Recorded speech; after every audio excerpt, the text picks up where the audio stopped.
اللہ اور اس کا رسول کا نام لے کر اپنے نام کی بڑائی چاہی ہے یا مال و دولت اور جاہ و حشم تلاش کیا ہے، اس کا انجام یزید جیسا ہوا ہے۔ اور جس نے اپنا سب کچھ لٹا کر میدان میں آ کر کہا ہے کہ حق بات ہمیشہ کریں گے، ظالم کی حمایت نہیں کریں گے، اس کا راستہ ہمیشہ حسینی رہا ہے اور وہی حسینی ہے۔ آپ اور مجھے یہ یقین ہے کہ ہم نے اللہ کی بارگاہ میں پیش ہونا ہے اور رسول اللہ کی بارگاہ میں پیش ہونا ہے۔ مجھے یہ بتائیں آپ اور مجھے یہ بھی یقین ہے کہ ہم جس رستے پر چل رہے ہیں وہ رستہ حق کا ہے، یہ یقین ہے، ہمیں یقین ہے، لیکن ہمارے پاس پھر اس کام کو کرنے کے لیے وقت کیوں نہیں ہے؟ ہمیں پھر لوگوں کو پیغام دیتے وقت شرم کیوں آتی ہے؟ ہمیں لوگوں کو پیغام، اپنے خاندان میں پیغام دیتے وقت یہ کیوں آتی ہے کہ جناب رشتہ دار کیا کہیں گے، وہ کیا کہیں گے؟ ہمیں اپنے جذبے میں جناب جذبے کا اظہار کرتے ہوئے پریشانی کیوں ہوتی ہے کہ ہم اپنی بات بابا کے دوہل کیوں نہیں کہتے کہ ہم حق کے ساتھ کھڑے ہیں؟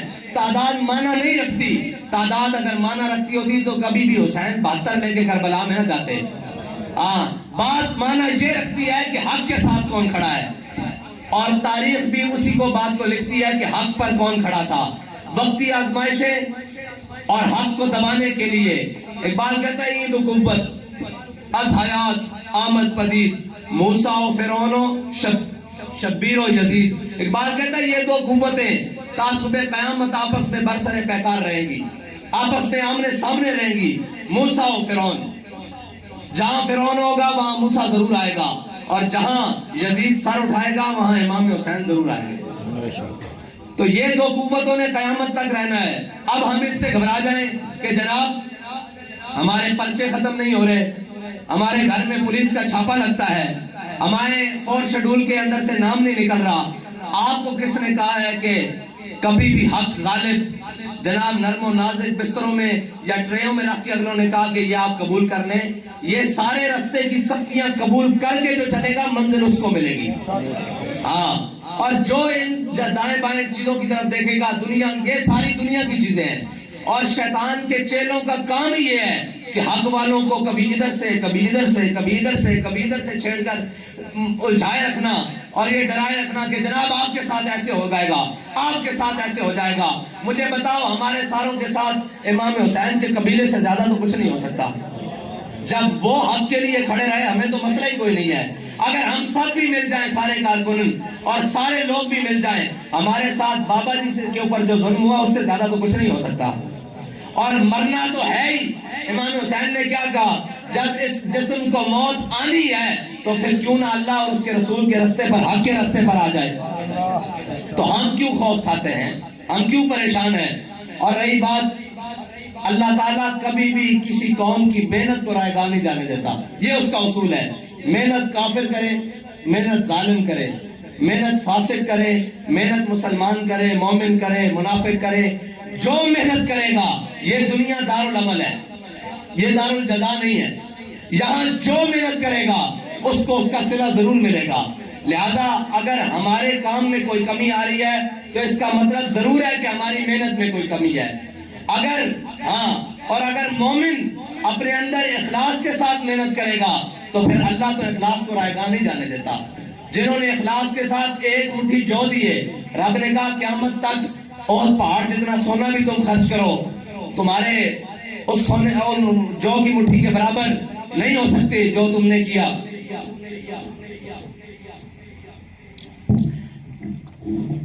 جو صحابہ نے جو مٹھی خرچ کیے، ایک مٹھی جو خرچ کیے، ہم آنے والے قیامت تک مسلمان اگر اور پہاڑ بھی خرچ کریں سونے اور چاندی کے تو وہ برابر نہیں ہو سکتے۔ اس کی وجہ کیا ہے؟ اس کی وجہ صرف اور صرف اخلاص ہے۔ اور صحابہ نے جب دیکھا کہ کیسر و کسرا کی دولت اور کیسر و کسرا کے مال اور کیسر و کسرا کی جناب ساری چیزیں، ان کے جناب تاج جب مدینہ منورہ کی مسجد میں جمع ہونے شروع ہو گئے تو ان کی صحابہ کی آنکھوں سے آنسو جاری شروع ہو گئے۔ کہا یا اللہ، ہم نے کوئی بھی کام یہ تیرے نبی کے راستے میں، تیرے حبیب کے راستے میں جہاد، تیرے راستے میں مال خرچ کیا، اولاد دی، جانیں دی، دن نہ دیکھے رات نہ دیکھے، جو کچھ بھی کیا ہم نے اس لیے نہیں کیا کہ اس کا صلہ تو ہمیں دنیا میں دے دے، لیکن ہم کیا ہے کہ ہم اتنا سا کام کرتے نہیں، صلہ لینے دوڑ پڑتے ہیں، جی ہم نے یہ کیا، ہم نے وہ کیا۔ بھائی صحابہ نے تو اپنے بچے بھی دیے، اپنا مال بھی دیا، اپنی جانیں بھی دی، اپنی اولادیں بھی قربان کیے تھے، لیکن کوئی بھی صلہ مانگنے حضور کی بارگاہ میں نہیں گیا، بلکہ حضور نے جس کو نوازا تو صحابہ رونے لگ پڑے، یا رسول اللہ ہم نے اس لیے تو نہیں کیا، ہم نے تو آپ اور اللہ اور اس کے رسول کی رضا کے لیے کیا ہے۔ تو جس کا عمل بے غرض ہے اس کی جزا کچھ اور ہے، جس کا عمل بے غرض ہے اس کی جزا کچھ اور ہے۔ حور و خیام سے گزر، بادہ و جام سے گزر۔ اقبال کہتا ہے اگر تو جنت کی لالچ میں نیکیاں کیا جا رہا ہے تو یہ کوئی مزیداری والی بات نہیں ہے، یہ تو جناب کوئی بھی کرے گا اس کو مل جائے گا۔ اقبال کہتا ہے جو بھی تو اپنا عمل کر رہا ہے اس کو اللہ کی رضا کے لیے چھوڑ دے، جب تو اللہ کی رضا کے لیے چھوڑ دے گا پھر کائنات دنیا و آخرت کی تمام نعمتیں تیرے پاؤں میں ہوں گی۔ اور ہم نے وہ رستہ بڑی مضبوطی سے پکڑ کے رکھنا ہے، اس رستے سے پیچھے نہیں ہٹنا۔ کفر کی ایک ہی سازش ہے، آپ اور میں کس چیز کے انتظار میں ہیں؟ وہ بھی وقت یاد کریں جب ہم کہتے تھے کہ یار کوئی ہماری بات سن لے، کوئی ہماری بات ماننے کے لیے تیار ہو جائے، کوئی ہماری ایک بات متاثر ہو کے صرف لبیک کا نعرہ لگا دے تو ہم یار بڑا کام کرائیں گے۔ آج کام آپ کا انتظار کر رہا ہے لیکن ہم پتہ نہیں کس انتظار میں بیٹھے ہیں کہ کون آ کر کرے گا۔ میں گھر سے نکلوں گا تو پتہ نہیں کیسے ہوگا۔ کام آج آپ کا میدان میں انتظار کر رہا ہے کہ آؤ میں تمہارے لیے رستے کھولتا ہوں، آؤ تم ایک کو مانگتے ہو میں تمہارے لیے 10 بندے لانے کے لیے تیار ہوں۔ آج ماحول وہ بن گیا ہے لیکن ہم کام کرنے کے لیے کیوں تیار نہیں ہیں؟ ہم کام کرنے باہر نکلنے کے لیے کیوں تیار نہیں ہیں؟ امیر ہو مرکزی یا نیچے جناب آخری وارڈ کا امیر ہو، ہمیں باہر جاتے ہوئے کیوں شرمندگی آتی ہے؟ لوگوں کے دروازے کے اوپر دستک کے اوپر دیتے ہوئے کیوں شرمندگی آتی ہے؟ یار وہ جھوٹوں کا نعرہ لگائیں 30 سال، ان کو کوئی شرم نہ آئے، وہ کہیں سانو میاں ہوتے ناز ہے، وہ یہ کہیں، دوسرے کہیں کہ جناب عمران خان ہماری ریڈ لائن ہے۔ ہمیں یہ کہتے ہوئے شرم آتی ہے کہ ناموس رسالت پر ہماری مال بھی حاضر، جان بھی حاضر، بچے بھی حاضر، اور حضور ہم نے آپ کے نظام کو اس ملک کے اندر لانا ہے۔ یہ ہمیں دروازہ کھٹکا کر کہتے ہوئے شرم آتی ہے۔ اگر یہ شرم آتی ہے تو یہ سفر ہے کوئے جانا، یہاں قدم قدم بلائیں۔ کوئی یہ سمجھے کہ جناب آج حالات بڑے اچھے ہیں، ہم نے بڑے اچھے ماحول میں ورکر کنونشن کر لیا ہے، کل بھی ایسے ہی ہوگا، ہو سکتا ہے کل ہمارے ہاتھوں میں بھی بیڑیاں اور پاؤں میں بھی بیڑیاں ہوں۔ ہاں جتنا آپ کو وقت میسر ہے اتنا کام کریں، اور حالات کبھی بھی اسلام نے اچھے نہیں رکھے۔ اسلام اللہ تعالیٰ نے تو امتحان لیا، ان کا بھی امتحان لیا۔ جن کے ایمان میں کوئی رتی برابر شک ہی نہیں کر سکتا، جن کے دلوں کو اللہ نے ازل میں دیکھا، ان سے پاکیزہ دل کسی کے نہیں پائے، لیکن اللہ تعالیٰ نے ان کو بھی ہر امتحان سے گزارا، ہر امتحان سے گزارا، اولاد کے امتحان سے، مال کے امتحان سے، جان کے امتحان سے، جناب فصلوں کے امتحان سے، کھیتی باڑیوں کے امتحان سے، کاروبار کے امتحان سے، جان کے خطرے کے امتحان سے، ہر امتحان سے گزارا۔ پھر جا کر کہا رضی اللہ عنہم ورضوا عنہ، اللہ نے پھر جا کر کہا ہمارے ہاں کچھ ہوتا نہیں، جی ایسے ہو جائے گا، یار ہو جائے گا پھر کیا ہوگا؟ پھر کیا ہوگا؟ کچھ بھی نہیں ہوگا۔ آپ کو اپنے مشن اور اپنے نظریے سے غرض ہونی چاہیے، کچھ رہے نہ رہے باقی۔ یہ کیا بات ہوئی کہ جناب یہ ہو جائے گا وہ ہو جائے گا، میری دستار سرے راہ بھی کھل جائے تو اس میں کیا عیب ہے؟ جب حضور کی ناموس کا پرچم بلند ہو جائے گا، جب جناب ختم نبوت کا پرچم بلند ہو جائے گا، جب دین اسلام کا پرچم بلند ہو جائے گا تو ہماری ساری دستاریں، ہمارے منہ پر کوئی جوتیاں بھی مارے اس سے کیا غرض ہے، لیکن حضور کے دین کا پرچم بلند ہونا چاہیے۔ لیکن اس کے لیے شرط یہ ہے کہ آپ کو میدان میں آنا پڑے گا، گھر بیٹھ کر نہیں۔ کس بات کی سستی؟ اور شیطان کا کام ہی یہ ہے کہ وہ مومنوں کے اندر سستی ڈالتا ہے، اور جو مومن ہے وہ شیطان کی بات کو قبول نہیں کرتا۔ شیطان کا کام ہے کسی ایک کے کان میں ایک بات کرنا، پھر وہ موری مجلس میں پھر جانا، پھر دوسری شیطانی لگا دینا، پھر تیسری شیطانی لگا دینا، پھر یہ پھر وہ۔ اور آپ اور میں تو جس دور میں رہ رہے ہیں یہ تو ہے ہی فتنوں کا دور، یہ تو ہے ہی فتنوں کا دور۔ یہاں تو اس قدر شدید فتنے ہیں کہ شاید ہوا میں اتنی تیزی نہ ہو، اتنی خنکی نہ ہو جتنی فتنوں میں جناب تیزی ہے۔ لیکن ان فتنوں کا علاج بھی تو ہمیں بابا جی بتا کر گئے ہیں کہ جہاں کوئی غاصب، جہاں کوئی ظالم، جہاں کوئی جناب جابر، جہاں کوئی کافر سر اٹھائے اس کے سامنے لبیک یا رسول اللہ کا نعرہ لگانا ہے۔ اور یہی تو ایمان والوں کے اندر اور جناب منافقوں کے اندر فرق ہے. لبیک کا نعرہ یا رسول اللہ لبیک لبیک لبیک یا رسول اللہ لبیک لبیک لبیک یا رسول اللہ لبیک لبیک لبیک یا رسول اللہ لبیک لبیک لبیک یا رسول اللہ لبیک لبیک لبیک یا رسول اللہ لبیک لبیک لبیک یا رسول اللہ لبیک لبیک لبیک یا رسول اللہ. ہم کہیں بھی پیغام دینے چلے جائیں, میں آپ سے کہتا ہوں کتنا بھی کوئی ہمارا بڑا دشمن ہوگا, وہ کم از کم ہم حضور کے دین کی بات کریں, ناموس رسالت کی بات کریں, وہ کم از کم ہمیں پتھر نہیں مارے گا. لیکن میرے آقا و مولا صلی اللہ علیہ وسلم خود طائف میں پیغام لے کر گئے ہیں اسلام کا, اور حضور کے نالین مبارک خون سے بھر گئے. حضور کو انہوں نے اتنے پتھر مارے, یار ہمیں تو پتھر نہیں لگتے, ہم تو کسی کو کہیں وہ تو اپنی جناب ڈرائنگ روم کا اور بیٹھک کا دروازہ بھی کھول دیتا آپ کے لیے. چلو بات تو سن لو, ابھی تو ہمارے اوپر وہ وقت نہیں آیا, پھر بھی ہم اللہ اور اس کے رسول کا پیغام پہنچانے میں کیوں شرم محسوس کرتے ہیں؟ شرم اور باتوں میں بڑی, لیکن رب اور رسول کا جب نام آ جائے تو ہر چیز سے بیگانہ ہو کے اور دیوانہ ہو کر حضور کا نام لو اور حضور کا پیغام بچاؤ. ایک دفعہ جھٹلائے گا, 2 دفعہ جھٹلائے گا, کتنی بار جھٹلائے گا, آخر میں آ کے وہ کہنے شروع ہو جائے گا یار یہ اپنی بات میں سچے ہیں, ان کی بات سن تو لو ایک دفعہ. جس کی بات کیا کافروں نے کہا تھا, انہوں نے کہا تھا محمد عربی کی بات سننی نہیں, کانوں میں روئی ڈال کے جانا. اگر سن لی تو پھر آپ ان پر ایمان لائے بغیر رہ نہیں سکتے. اسی طرح بابا جی کا پیغام ہے, جس نے سنا نہیں اس کے دل پہ تو اثر نہیں کیا, جس نے ایک دفعہ سن لیا اس کا دل موم ضرور ہوا. اور حق کے پیغام میں بڑی طاقت ہے, بڑی جناب رکت ہے اور بڑی تیزی ہے اور بڑا کمال ہے, لیکن اس کو پہنچانے والے کے اندر کم از کم کردار کے اندر تو خالصیت ہونی چاہیے نا, اور جناب جذبے کے اندر تو خالص ہونا چاہیے کہ میں اللہ اور اس کے رسول کے لیے نکلا ہوں. مت کسی امیر کے لیے نکلیں, مت کسی جناب کسی کے کہنے پر نکلیں, لیکن بحیثیت انسان, بحیثیت حضور کا غلام, بحیثیت تحریک لبیک پاکستان کے کارکن کے آپ کی ذمہ داریاں کیا ہیں؟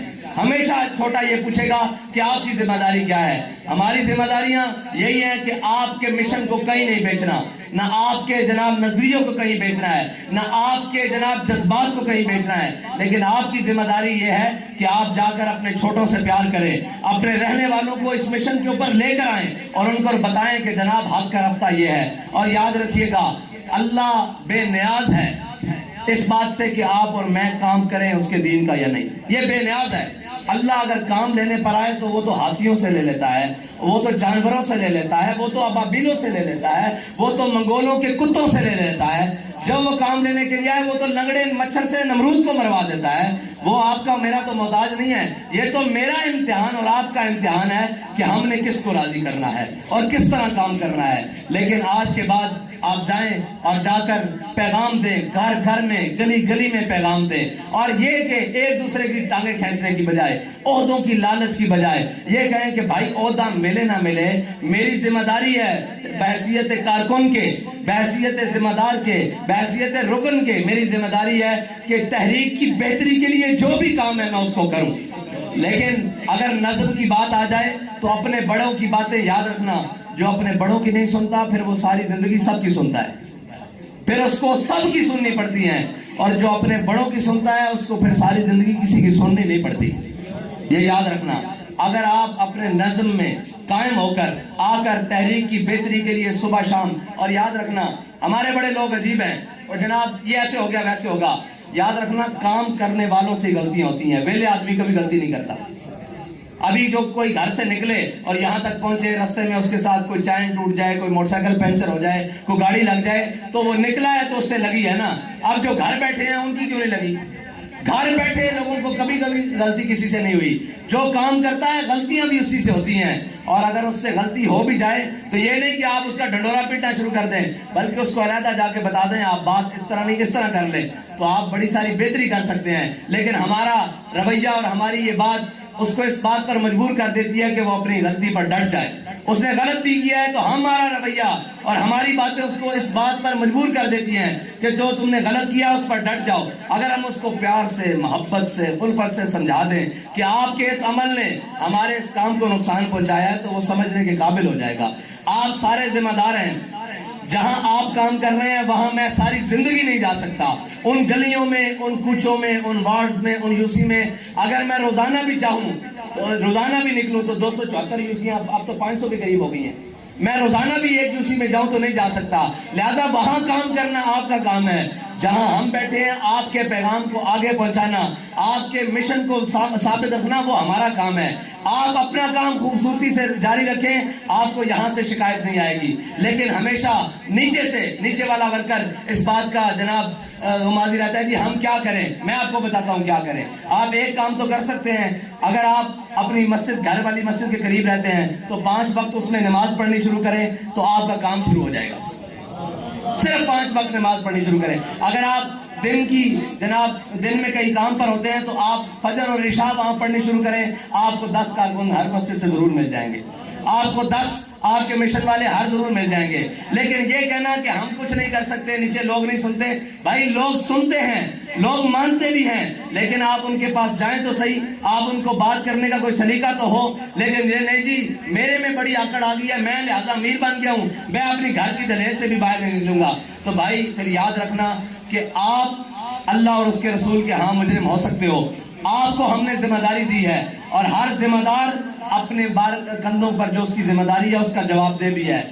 ادھر بھی جواب دہ ہے اور ادھر بھی جواب دہ ہے. اور ہمارا کام تو ہے ہی اللہ اور اس کے رسول کے لیے. ہم کسی مفاد سے بالاتر ہو کر ہیں، ہم تو حق کے رستے والے ہیں. اور یاد رکھنا جن کے ہاتھوں میں حق کے علم ہوتے ہیں وہ تعداد میں ہمیشہ کم ہوتے ہیں. لیکن یہ یاد رکھنا ان کا جذبہ ہر تعداد کو، ہر گنتی کو الٹا کر رکھ دیتا ہے. یہ دنیا کا اصول ہے.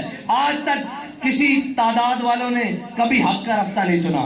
حق کے راستے کے لیے ہمیشہ غریب، ہمیشہ مسکین اور نیچے سے لوگ اٹھتے ہیں. لیکن ان کا جذبہ اور ان کی نیت بڑی خالص اور پاک ہوتی ہے. اگر ہماری نیتوں میں کہیں فطور ہے تو آؤ از سر نو اپنی نیتوں کو ٹھیک کر لیں، اپنے جناب چیزوں کو ٹھیک کر کے دوبارہ میدان میں اتریں اور یہ کہیں کہ یا اللہ جو ہم سے سستی ہوئی یہ اس کی تو معافی دے دے. آئندہ کے بعد ہم تیرے راہ میں، حضرت انس بن نضر نے سستی ہوئی تھی نا ایک جنگ میں، کسی عذر سے پیچھے رہ گئے حضرت انس بن نضر، تو پھر کیا کہا اللہ سے؟ لَيَرَيَنَّ اللَّهُ، یا اللہ موقع دے، تو بھی دیکھے گا میں تیری راہ میں کیسے کام کرتا ہوں. اللہ نے آج آپ کو اور مجھے موقع دیا ہوا ہے.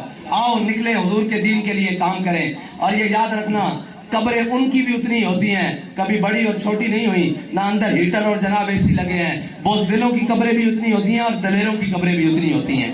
اور آج تک جو کہتے تھے کہ جناب ہم مارے جائیں گے اس کام کے لیے، ان کی قبریں بھی قبرستانوں میں موجود ہیں.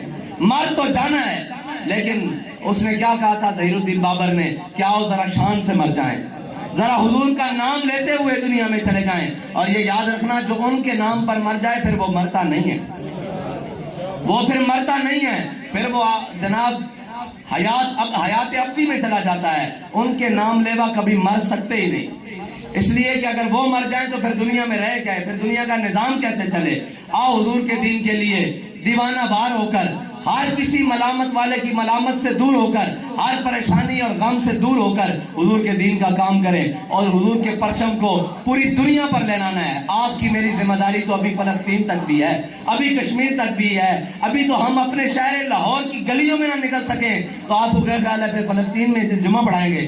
ایسے تو ممکن نہیں ہوگا. فلسطین میں جمعہ پڑھانے کے لیے پہلے لاہور کو بھی تو مضبوط کرنا پڑے گا، پہلے جناب قصور کو بھی مضبوط کرنا پڑے گا، پہلے شیخ پورے کو بھی مضبوط کرنا پڑے گا، پہلے جناب ننکانے کو، پنجاب کو، پھر پاکستان کو، پھر عالم اسلام کو مضبوط کرنا پڑے گا. پھر اور یاد رکھنا اللہ نے کبھی سچے جذبوں کو جھٹلایا نہیں، اللہ تعالیٰ نے کبھی ان کو ناکام نہیں کیا. ان کو ہمیشہ اللہ کامیابی دیتا ہے، لیکن اللہ دیکھتا ہے کہ میرے بندے کی میری راہ میں لگن کتنی ہے، میری راہ میں محبت کتنی ہے، میری راہ میں خلوص کتنا ہے، میری راہ میں جذبہ کتنا ہے. اگر جذبہ صادق ہو تو پھر مار کھانے والا مکے کی گلیوں میں بلال کعبے کی چھت پر آ ہی جاتا ہے. لیکن پہلے مار بھی ہوتی ہے، پہلے سختیاں بھی ہوتی ہیں، پہلے ملامت بھی ہوتی ہے، پھر بلال کے ہاتھ میں امیہ آ ہی جاتا ہے اور پھر بلال یہ کہہ ہی دیتے ہیں کہ جا امیہ ہلاکا بلال. پھر امیہ کو پناہ دینے والے کوئی بھی ہوں، بلال اس کو گھسیٹ کر علیحدہ کر ہی دیتے ہیں اس کے سر کو جسم سے.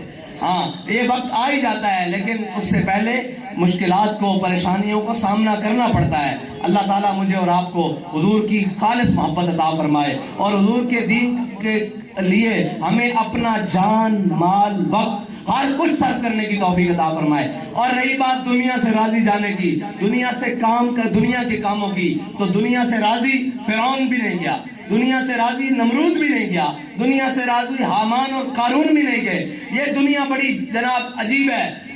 کیا ہے؟ جدد السفینہ تفی بحر عمیق، اے یا ابا ذر جدد السفینہ تفی بحر عمیق، اے ابو ذر یہ دنیا کے جناب سمندر بڑا ہی گہرا ہے، اس میں اپنی کشتی کو حق کے راستے پر رکھنا، اور اگر وہ حق کے راستے پر ہوئی تو وہ کنارے میں ضرور لگے گی، اور اگر وہ حق کے راستے پہ نہ ہوئی تو دنیا اس کو اپنے اندر غرق کر لے گی. یہ زندگی بھی ایسے ہی ہے جناب کشتی کی طرح، اور دنیا جناب سمندر ہے، اس سے کوئی بھی راضی نہیں گیا.